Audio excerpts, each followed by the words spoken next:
This is my Acura Integra, and if you know anything about the Integra at all, you would know about the Type R. Now, this is a GSR. It's not a Type R. It's kind of in between a base model and the Type R. It's very performance oriented. It has VTEC and a lot of other good gadgets and gizmos that make this thing an absolute blast to drive.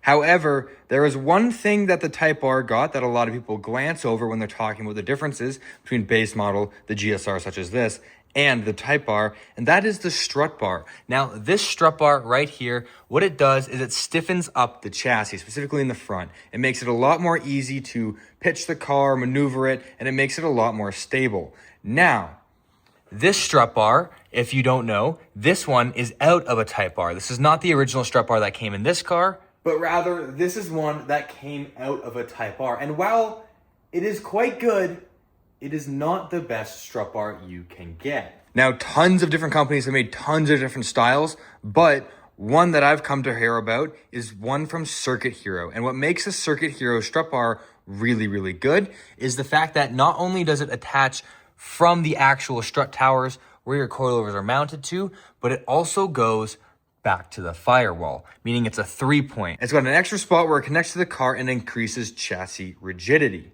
And this is what they look like. Now, Circuit Hero was kind enough to send me out one of these to put onto my car. And so today we're gonna be installing this. I'm gonna be showing you absolutely everything you have to go through to get this installed on your car. And I'm gonna help you if you need to be able to do it yourself. Now, as far as strut bars go, this is gonna be a pretty difficult one to install. Now, this is made with 0 tolerance. So if you look at the one on the Type R, it's got spots where you can adjust it. This one doesn't. Because it doesn't, it means it's more stiff, but it also makes it a little bit more difficult to install. So we're gonna go ahead, we're gonna jump into it, and we may have to drop the suspension out, we may have to do some finagling, but as far as parts installs on cars go, it shouldn't be too much of a problem.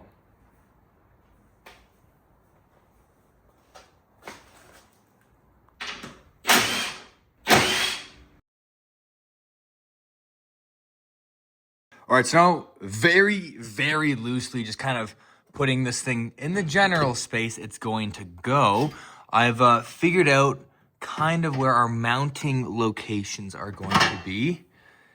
Now, it looks like we're gonna have to unbolt these 2 bolts, this bolt back here, and these 2 up here. And I think that those are where these guys are all gonna bolt into. What I don't know yet is if we're gonna have to drop the suspension or not to get these parts in, but we're definitely gonna have to unbolt some of this stuff to get it out of the way so we can get this guy where it needs to be.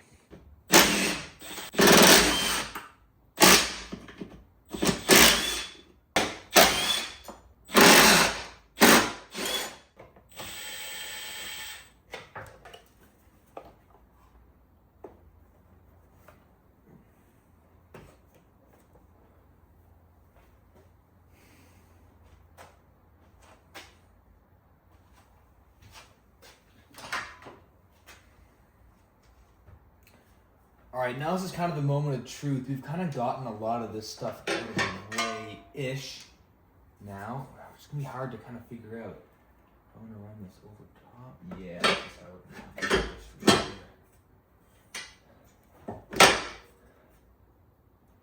it. Yeah, so this is gonna have to come out. We're gonna have to jack the car up. We're gonna have to actually completely drop the suspension now, which isn't that bad. It's just these 2 bolts and these 2 bolts. And then I think we'll have to put the strut bar in and then bring the suspension back up through it, if that makes sense. Or even if it doesn't, we're gonna do it like that anyways.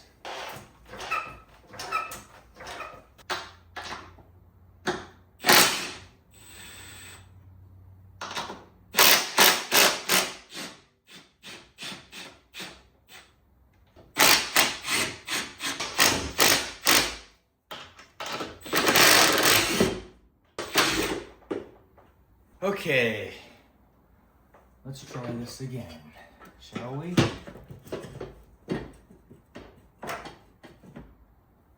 Oh yeah. So now that we've dropped the suspension, this all fits so much easier. Me personally, if I was having to do this again, I wouldn't even think about doing it without dropping the suspension. There we go. All right, so one disclaimer that I got from Circuit Hero when they sent me this part was that it's very, very precise, which is amazing. It means that it's gonna be exactly where it needs to be, but if you've got a higher mileage car, a car that's been in accidents, or just even just an older chassis in general, what could happen is things may not line up perfectly. And that's why you have to drop the suspension. It makes your life a lot easier. Now, I got a little stressed out for a second because on the inside of where your strut comes up, there are these kind of like ridges that come up, and it wasn't fitting flush inside of those. I thought, oh, maybe there's something wrong with my car, maybe there's something wrong with the strut bar, but no, it's just so precise that I had to get it bang on in order for it to fit. So if that's happening for you, just play around with it. It will work. You just need to finesse it a little bit. I just got it done. This is an old car. It does have accident history on it. Just keep finagling with it, work with it a little bit, put a little bit of effort, make sure you're actually solid there. And you should be all good to go. Now, another thing I was looking at, this right here is a mount for your throttle cable. Now, this is gonna sit a little differently because this is in the way now, but I was looking at it, I think if you just simply flip it upside down and just run it this way instead, it shouldn't be a problem at all. I'm gonna try and bolt some of this stuff back up. I'm not gonna fully install the suspension back in, but I do wanna get the struts up and in here and make sure that everything is gonna sit flush and can be like tightened up and everything before I start bolting in the back. We're gonna start here because everything is looking like it's lining up fairly nice here. I'm not too worried about here. It's more about at the actual strut towers.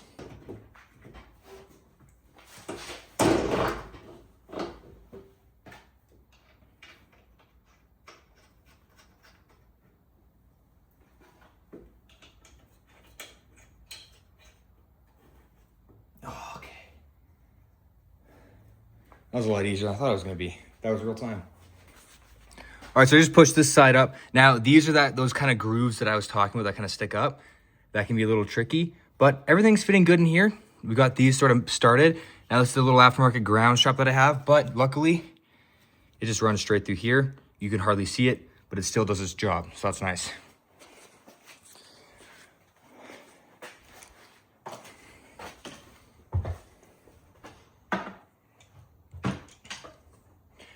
Now coming to this side, we gotta do the exact same thing. Only difference is we have this ground strap for our battery.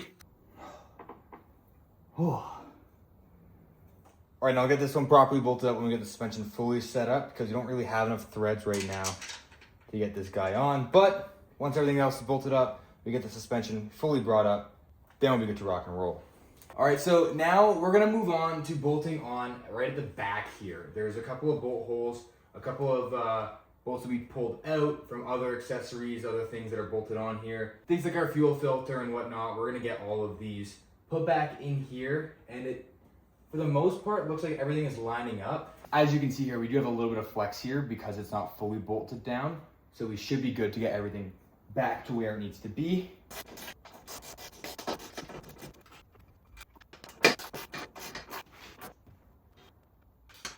Okay, so getting those bolts in the backside were a little bit more tedious than I had expected. Had a couple issues, quickly came over them. Now let me explain to you guys the issue I ran into and what I did to resolve it. Okay, so at the back here, what was happening is, now as you guys know, there's a bunch of bolts along the back here that we had to undo that we're gonna reuse to mount the actual strut bar to the firewall. However, this wasn't far enough back. So putting these little bolts through, it wasn't actually reaching the threads. And there's a couple spots right here and right here where it's still not reaching those threads. And so what I did is I had this bolt lying around. Now these bolts at the back of your firewall are literally the exact same bolts used throughout the entirety of your engine bay. So I grabbed this one, which is a little bit longer, and I put it into right in the middle, and I put it all the way in to like squeeze it all the way to the back. And then when this was squeezed to the back, I was able to get the other bolts in. So I started right at this middle one, and then I got this one. I wasn't able to get this one and this one because they're a little bit more recessed. Now, as you can kind of see right here, there's a bit of a gap there. Now, what that means is I'm gonna have to go and buy two bolts, one for right here, one for right here, sort of similar to this. They're gonna be a little bit longer. This one wasn't long enough. and they're just gonna go here and here. Now, you can clearly see that they, maybe not on video so well, but I can tell that they will line up perfectly, so I'm not super concerned. And we also have 3 bolts also holding this on the backside on the firewall, which is 3 more than we had with our old strut bar. So at the end of the day, it's still gonna be better, but I will get 2 new bolts to thread into those last 2 holes to make sure we're getting it absolutely perfect. Now, the last thing is to get the suspension fully raised back up and fully seated. And I think the best way to do that is simply just gonna be by lowering the car back down.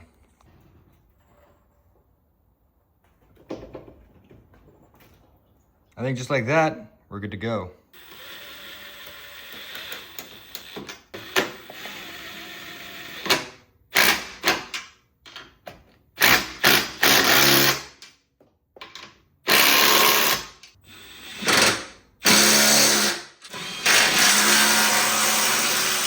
And just like that, we've got our new strut bar fully installed. This thing looks incredible. Like, it looks really, really, really good. And one thing I have to point out as well that I didn't even think about when I got this is because it's such a larger strut bar and it covers such a larger surface area, it kind of hides all of the like hosing and wiring and all this crap that's all back here, which is awesome because this is not a show bay. This engine bay is still like pretty crusty, needs a lot of love before I can comfortably say, yeah, this is like a show worthy engine bay. But this definitely adds to it. It draws your eyes away from all the other crap that's going on in the bay. But the really, really big thing that I love about it is that it just kind of, because it's so big, it covers a lot of it. But the most important part is the performance that it's going to add. Now, it's not going to be an incredibly noticeable amount, but it will be enough that on a track or when you're really ripping down the back roads, it will be significant. And I think the biggest gain that you get from having a strut bar like this is the predictability. Because something like this, it allows your suspension to do the work rather than, you know, you having to go based off of how the body of the car is rolling. With older cars especially, as they get older and they become a little bit more susceptible to things like body roll and chassis flex and all of that, something like this really, really helps.